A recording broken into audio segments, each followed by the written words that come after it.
오늘 저희는 앞서 예고해드린 대로 2부 더 인터뷰 진행할 텐데요. 오늘의 더 인터뷰 주인공 나와 계십니다. 이강일 더불어민주당 청주 상당지역위원장을 스튜디오에 직접 모셨습니다. 위원장님 안녕하셨습니까? 네, 안녕하세요. 반갑습니다. 반갑습니다. 네. 위원장님은 혹시 가수는 누구 좋아하세요? 뭐 예전 가수도 다 됩니다. 뭐 김현식, 아. 뭐 김광석 이런 분들 좋아하고 네네.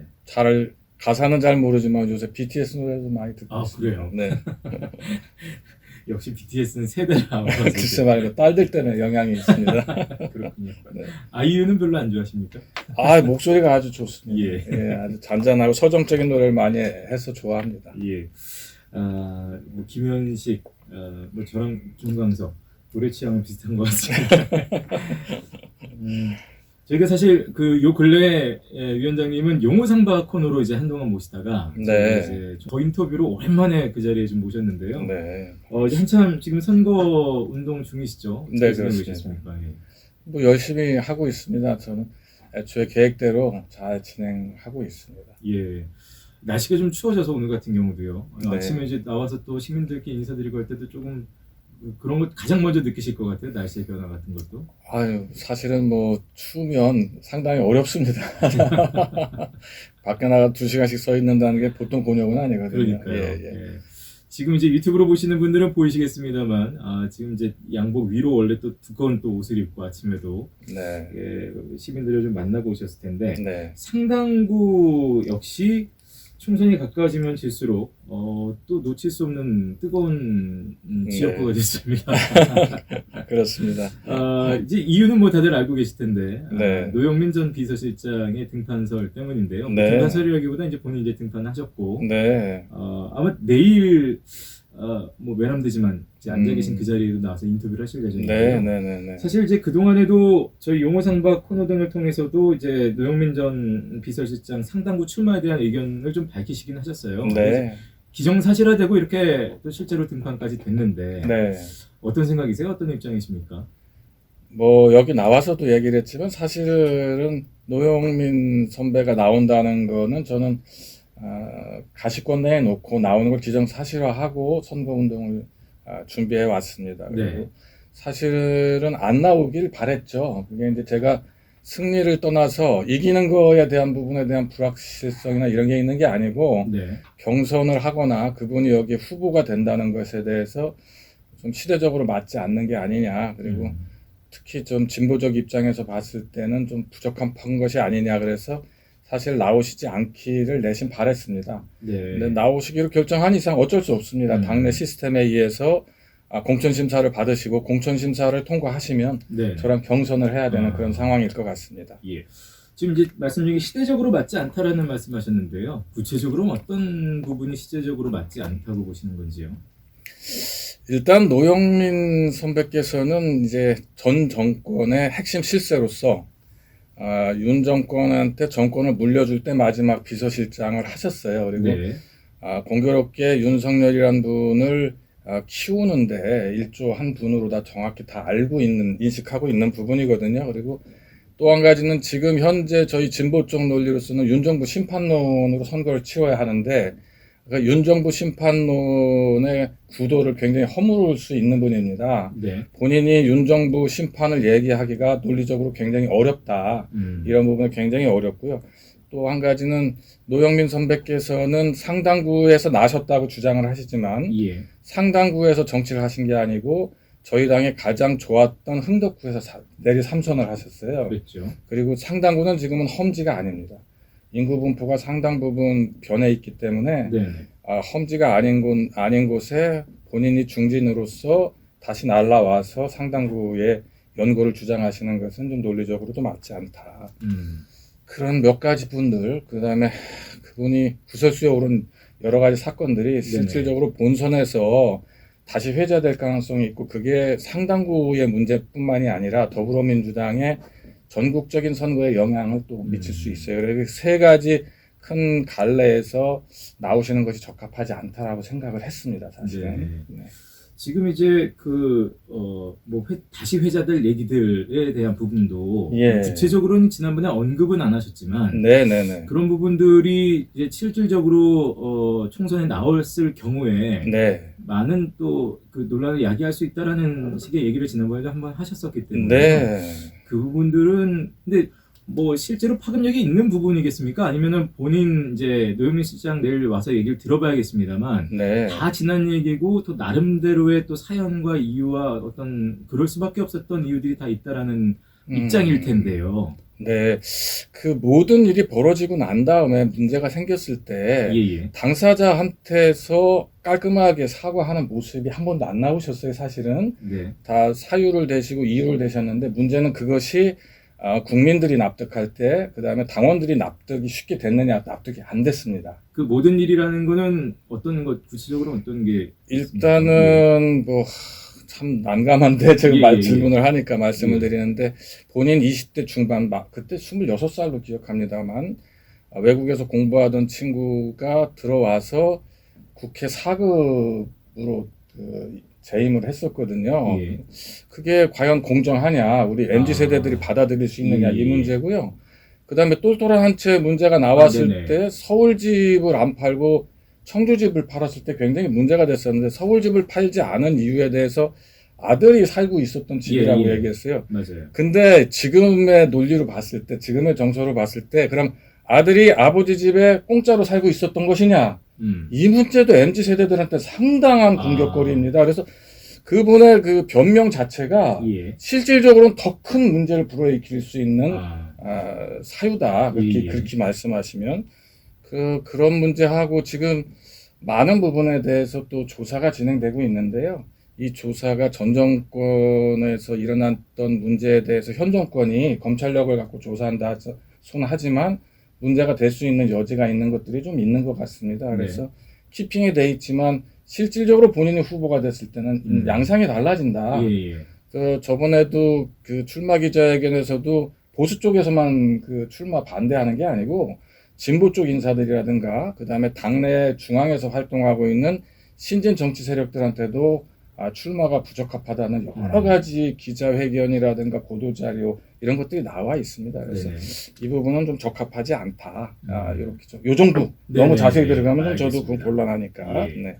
일단 그 민주당에서도 그 소위 말하는 검증위에서 뭐 적격 판정은 받은 거 아니겠어요? 그게 그 후보자 그 자격에 대한 적격 심사는 물리적인 것들에 대한 심사입니다. 정무적 판단을 거기서 하지 않습니다. 이제 공천심사위원회에서 정무적 판단을 하는데 논란이 좀 상당히 많은 건 사실이고요. 하지만 전 정권의 실세로서 좀 문재인 정권의 핵심이었는데 경선기에 마저 박탈하는 것이 옳으냐 이런 문제에 대한 것들이 아마 검토 대상이에요. 그래서 그 두 가지 시대에 맞지는 않지만 전 정권에서 그래도 노력을 한 사람 중에 한 사람인데 경선 기회까지 박탈해야 될 것이냐 이 두 문제에서 아마 승부가 나서 경선을 하든지 안 하든지가 결정될 것 같고요.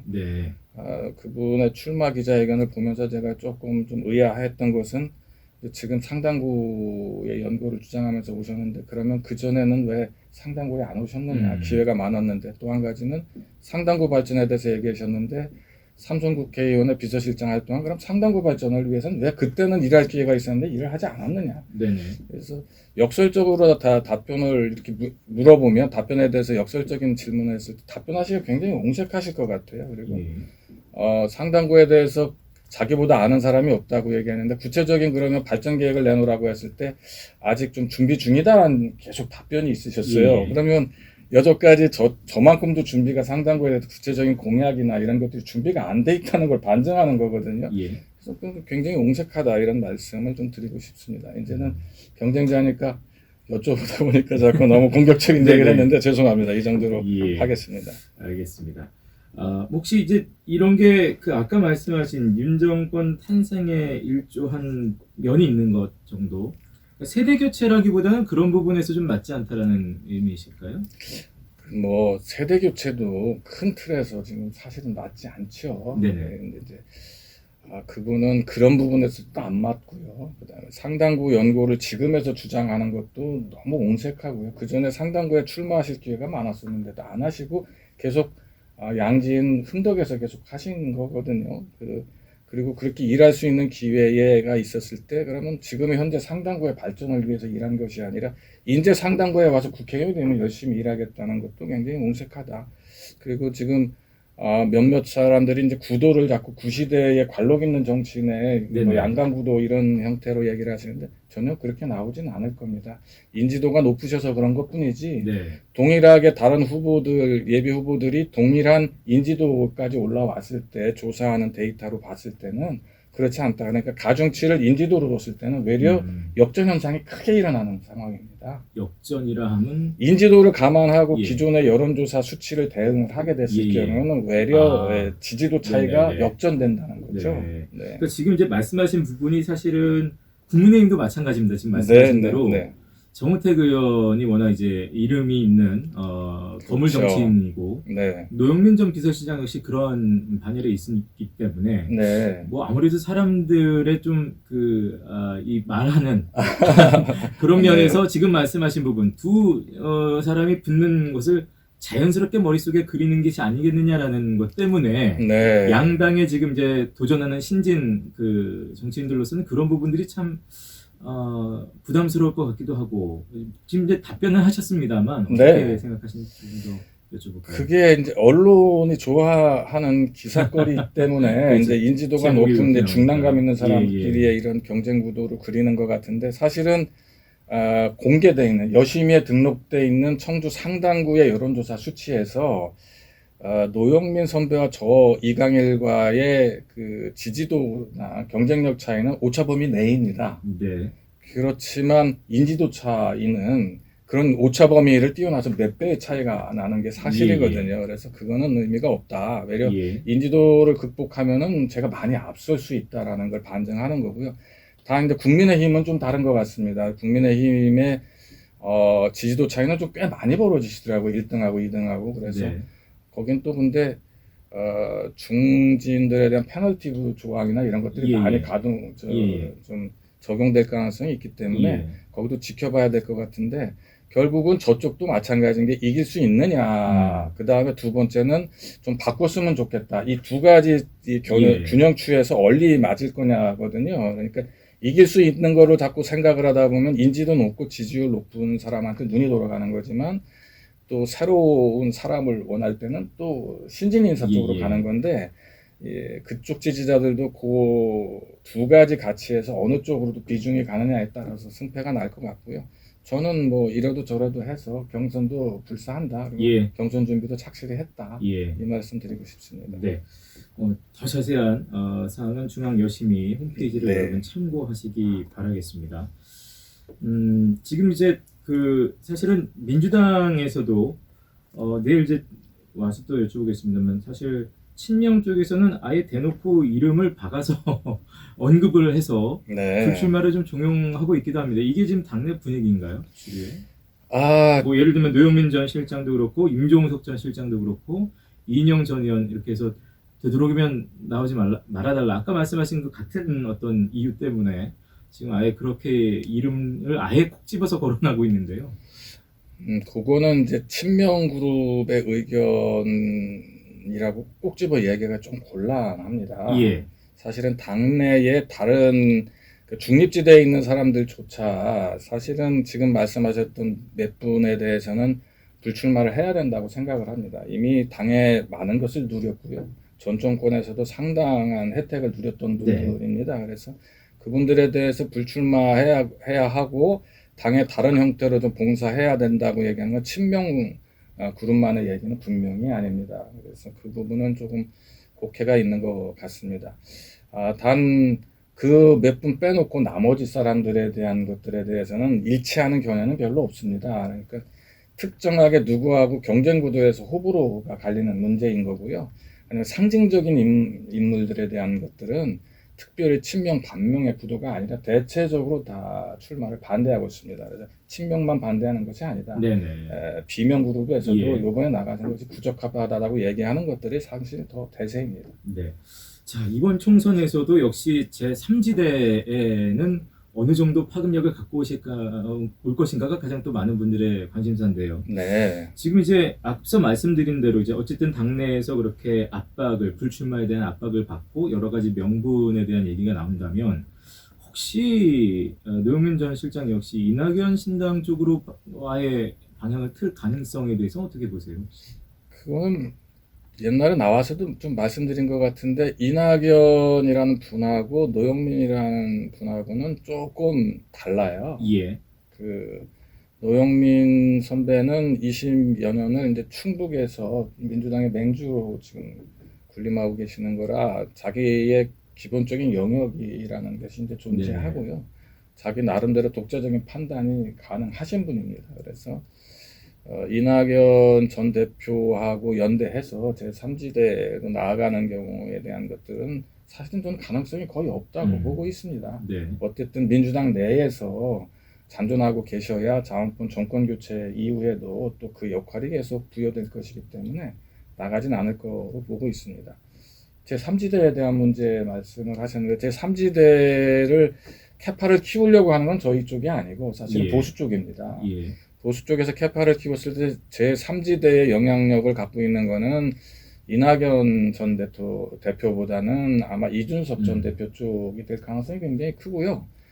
심지어는 지금 보수 쪽에서는 어떻게까지 가고 있느냐 하면 윤석열 정권의 그 반감이 굉장히 강하기 때문에 윤석열 정권 세력과 정부 세력과 한동훈 세력을 좀 분리하는 작업을 지금 시작한 네네네. 걸로 좀 보고 있습니다. 예. 그래서 한동훈의 지지도와 그 국민의힘의 지지도를 가지고 그건 좀 견실하게 어느 정도 나오기 때문에 윤 정부와 좀 차별화시켜서 그 힘을 가지고 지금 저희 진보 쪽하고 대결하려고 한다. 저는 이렇게 보고 있고요. 네. 그걸 좀 가르려고 하는 게 이제 첫 스타트가 뭐냐면 김건희 여사의 예. 특검 문제가 지금 의견이 그쪽에서 갈리기 시작했거든요. 저는 상당히 의도적으로 가르고 있다.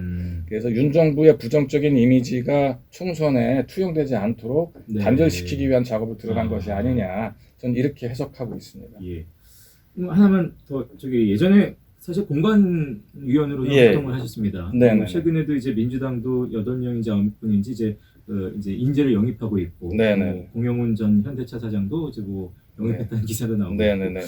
공관위원으로 2016년인가요? 또 활동하셨던 거 생각해 보면 지금의 어떤 그런 인재 영입이라든지 네. 잘 진행이 되고 있다고 판단하세요? 어떠세요? 인재 영입은 상당히 좋은 분으로 잘 됐습니다. 예. 옛날처럼 뭐 대규모로 인재 영입하는 것이 아니라 정말 소중한 소수만 하는 거거든요. 그래서 이분들이 갈 수 있는 지역구나 이런 것 때문에 큰 문제가 되지는 않을 거다. 그리고 다 지역구로 가지는 않으실 거예요. 예, 이제 비례 쪽으로 이제 걸어서 나가실 그렇죠. 거거든요. 예, 그렇습니다. 알겠습니다. 결국은 경선 준비도 하셔야 되고 그 이후에 본선 준비까지 어떤 계획 갖고 계시고 어떻게 움직이실 생각이실까요? 네, 공천과 관련되는 심사가 이제 실시가 됩니다. 지금 이제 다음 주부터 이번 주부터 시작이 되는군요. 네. 예, 저희 공천 심사에서 가장 중요한 것은 이제 경쟁력 조사 형태거든요. 네. 공이 서울본으로 여론조사가 많이 옵니다. 저희 당을 사랑하시는 모든 지지자분들은 요때는 공익원으로 오는 조사는 좀 웬만하면 받아보시고 여론조사일 경우에는 받으셔서 정말 누가 미래를 담보하고 있고 경쟁력을 가지고 있고 세대 교체를 이뤄낼 수 있는지 민주당의 필승 카드가 누구인지 좀 판단하셔서 꼭 눌러주셨으면 좋겠고요. 저야 뭐 당연히 제가 자부한다 이렇게 생각을 하고 있습니다. 네. 그렇게 할 거고요. 경선을 염두에 두고 계속 활동을 해왔기 때문에 경선을 차질 없이 좀 진행하고 있습니다.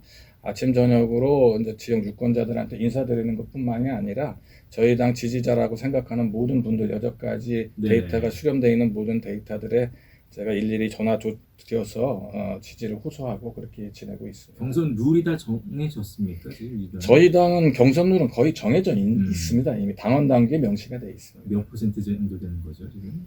저희 같은 경우는 경선을 했을 경우에는 당원 여론조사 50%, 일반 유권자 여론조사, 상당부 유권자 여론 50%를 섞어서 하게 되어 있습니다. 네. 뭐 자신 있으십니까? 뭐 우문입니다만. 저는 많이 자신이 있고요. 예.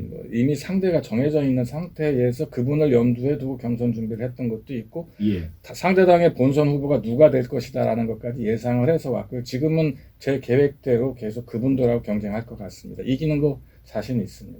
예. 알겠습니다. 오늘 저희는 이강일 더불어민주당 상당지역위원장과 함께 했습니다. 또 뵙겠습니다. 아유, 예, 불러주셔서 감사합니다. 기대해서 한 번 더 불러주십시오. 네, 알겠습니다. 저도 함께 불러가겠습니다. 고맙습니다. 네, 감사합니다.